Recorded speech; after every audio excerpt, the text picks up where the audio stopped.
in their hate for me, and I welcome their hatred.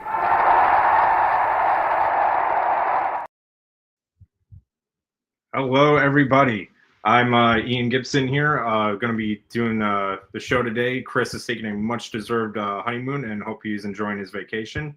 But regardless, we have college football to talk about. Week 0 is in the books. It is officially college football season now. There were 4 high-profile games that we'll be talking about today. Starting off with Farmageddon in Dublin, Ireland. We had Iowa State and Kansas State going at it.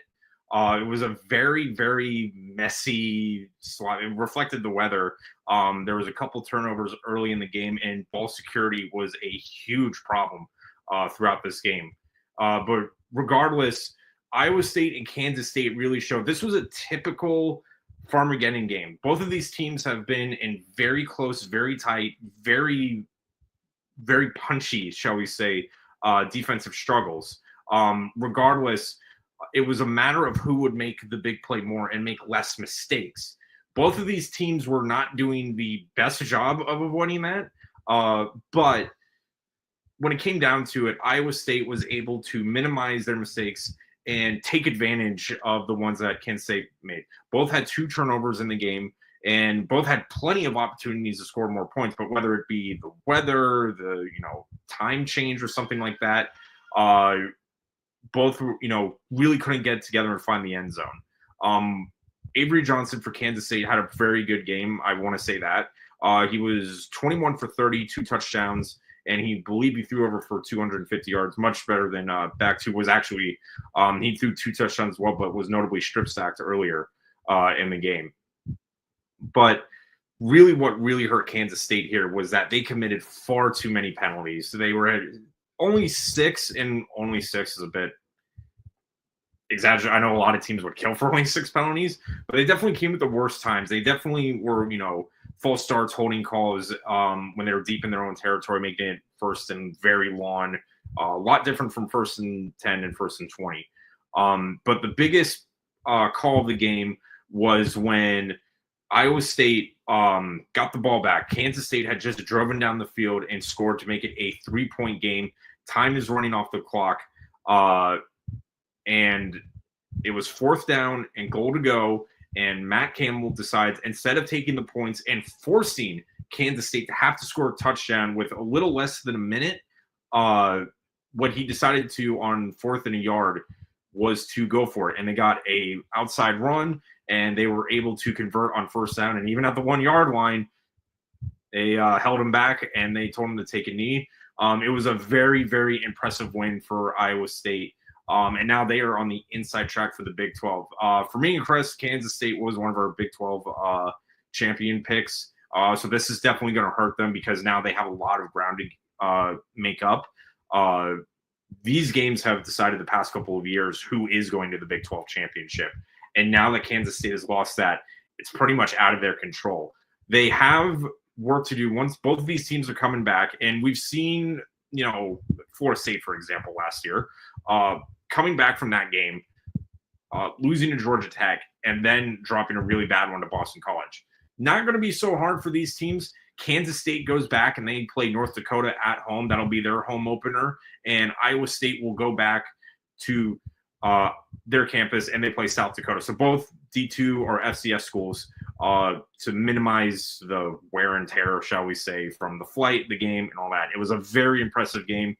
There was a lot of people saying, maybe it was a bit boring, not the typical Big 12, but if you know this rivalry and you know Farmageddon, this is, what we expect from these two teams, and a fantastic way to start the season, in my opinion. Moving on, definitely the most, don't want to say talked about, but maybe looked scrupulously on was Dan Mullen's debut, UNLV versus FCS Idaho State. Dan Mullen, as anybody who has watched the show before, and you can see my shirt, we started the show during the Dan Mullen era. 2018 till 2021 was when Dan Mullen was head coach. He was fired in the middle of 2021 based on losses, Georgia just being so far ahead and the fallout from a 2020 season where they were destined to go to at least a playoff spot to just a barely scraping into a bowl game thanks to a last game win against Florida State where he wasn't even the coach of. Another one was recruiting. He was very behind in the recruiting aspect compared to teams like Georgia, Tennessee, Bama. And ultimately, if anybody saw that show back then, my opinion was it was the right decision. It wasn't going to get better. And it just was going to get worse before we pulled the plug. But regardless, Mullen, now coming out of his hiatus, is now at UNLV. He got a lot of transfers in through the transfer portal, and UNLV was a favorite to pick, maybe a dark horse for not only winning the Mountain West, but potentially a playoff spot as well, especially if they could beat a team like Boise State, who is the class of the group of five. And it did not get off to a good start. Early on, Idaho State was running circles around UNLV. The only chance UNLV had to score early was a rushing play by Alex Orji, the quarterback, that he fumbled in the end zone. And you look at the end of near the end of the first quarter, it's 10-0 Idaho State. And the alarm bells were already sounding at that point. I saw people posting the score of online and on socials. It was not an encouraging game at all. Luckily, UNLV was able to come back. They do have the better talent, and they were able to force the 4 turnovers on Idaho State. They were able to score quick, which minimized any momentum change that Idaho State might have had. But regardless, 8 penalties for 90 yards is not acceptable. Even less is going 3 for 12 on third downs. That's where you have to be better in your third down management. You have to make it third and short. If it's a 2nd and 8 or 9, you've got to run, either in-route slant plays. You don't need a first down right off the bat, but you have to make it manageable to get that third down. It is a lot harder to stop a 3rd and 2 than a 3rd and 6, 7. If you want a perfect example of that, look at what Iowa State did in the game in Dublin, especially that 4th down call. It was 4th and a yard or 2. That's where you just have to bully the other team. But regardless for UNLV, it was a very disturbing start on the defensive side, giving up over 500 yards against a FCS school like Idaho State. Idaho State is a very impressive program at the FCS level, but for UNLV, you were 20-point favorites. You were expecting to blow the doors off this team, and you didn't, and you had to rely on some late game heroics. I joked when they were down in the 3rd quarter. I remember texting my cousin George, and I think I texted Chris as well, that Mullen is getting the Samford game, which really was the firing squad bit for Florida. For those who don't know, Florida had to win a shootout in 2022, or 2021, sorry. It was a 70-52 win. Samford had 52 points and over 500 yards, and I joked, I said, he's just getting it out of the way early. Regardless, a lot of things need to be looked at defensively. Too many blown coverages, too many missed assignments. It was a very lackluster start defensively and for the team. But hopefully for UNLV, they will, get it together. Their offense looks great. The 2 quarterback tandem that they have is very impressive with Calandra and Orji. It's going to be interesting how Mullen decides this. Orji obviously running quarterback, but he does have very good throw power in Calandra. Very more pocket presence. He did very good. He did throw for a touchdown, and it was about like a 70 completion percentage, which is what you're looking for in a quarterback. But we're going to have to see how the quarterback competition pans out, and even if they're going to be doing kind of the dual-wield thing of having Orji or Calandra on certain packages, similar to how when Milroe and Bryce Young were still in together, there would be certain plays Alabama would play, certain packages to have the two of them play. Regardless, this was one of the most talked about games based on how close UNLV won by, and a lot has been left to be desired. Dan Mullen's going to have to find a way to prove the naysayers wrong. They go to Sam Houston next week, which Sam Houston also played in week 0, and they were able to, I wouldn't say, they didn't lie down and die, but they certainly got, beat up pretty good by Western Kentucky. Western Kentucky is certainly a dark horse in Conference USA, so there's really no shame there. But they were able to put 24 points on them and over 200 yards passing, and I think it was almost 400 yards. So now you got to deal with a Division I team, regardless of what you think about Sam Houston, after you just gave up 500 yards to an FCS school. So that's going to be a very interesting game to see next week, UNLV and Sam Houston. All right, moving on now. We have Kansas and Fresno State. Kansas, this was a real coming out party for Jaden Daniels. A very impressive win. Kansas wins 31-7. And there's not a whole lot to talk about in this one, mostly because Kansas really dominated on all sides of the ball. Fresno State got off to an early start. They were able to play keep away for a bit, but and tie it off a really good drive. But Kansas was just all over them. The defense especially was fantastic, forcing 3 turnovers on Fresno State. And for Fresno State, obviously they're trying to get back to that, power they were when they were in the Western Athletic Conference and the Mountain West. But it's been a very, very trying rebuilding year. But for Kansas, sky's the limit right now. Jaden Daniels, fantastic game. He threw for over 176 yards. And it was, like I said, real homecoming for the program, because this was their first game in the rebuilt stadium, and it was a sellout. The stadium looked great.